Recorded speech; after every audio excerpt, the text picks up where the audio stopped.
নমস্কার বন্ধুরা, আজকের আমি আবারও একটা রেসিপি নিয়ে চলে এলাম। আজকের আমি রান্না করব মাছ। এইটার ভিতরে প্রথমে হলুদ দিয়ে দেবো আর নুন দিয়ে দেবো। তারপরে আমি তেল দিয়ে দেবো কড়াইয়ে। মাছটা হলুদ মাখানো হয়ে গেছে। এবার আমি মাছগুলো ছাড়বো।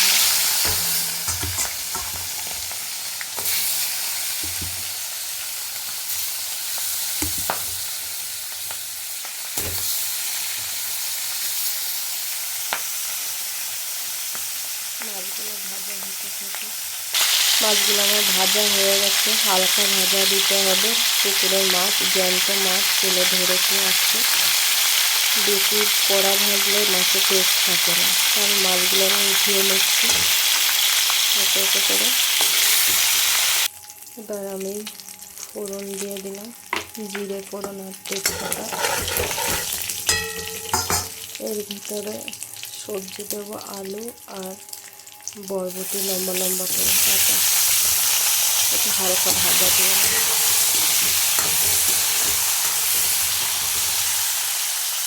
এর ভিতরে দিয়ে দেবো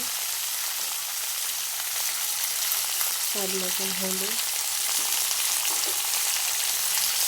স্বাদ মতন লবণ। এবার আমি আবারও নাড়বো। হালকা ভাজা হয়ে গেলে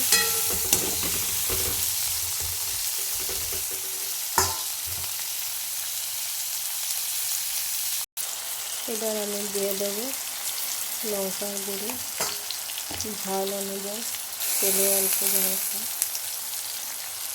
এবার দিয়ে দেবো ধনে গুঁড়ো, এবার দিয়ে দেবো জিরে গুঁড়ো। এবার ভাজা হয়ে গেছে, জল ঢেলে দেবো।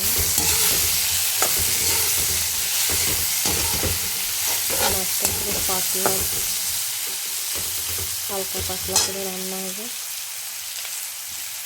আমি এবার মাছটা দিয়ে দিলাম।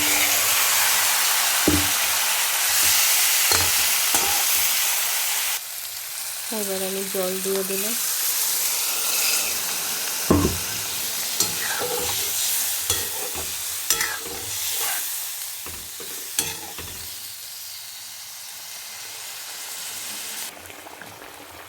আমার মাছ কমপ্লিট হয়ে গেছে। এখন আমি গরম মশলাটা দিয়ে উঠিয়ে নেব। টাটকা টাটকা মাছের ঝাল।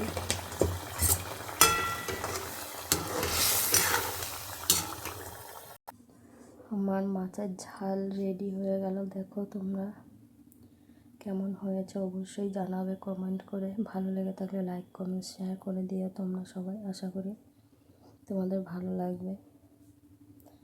টাটা বন্ধুরা, সবাই ভালো থেকো, সুস্থ থেকো।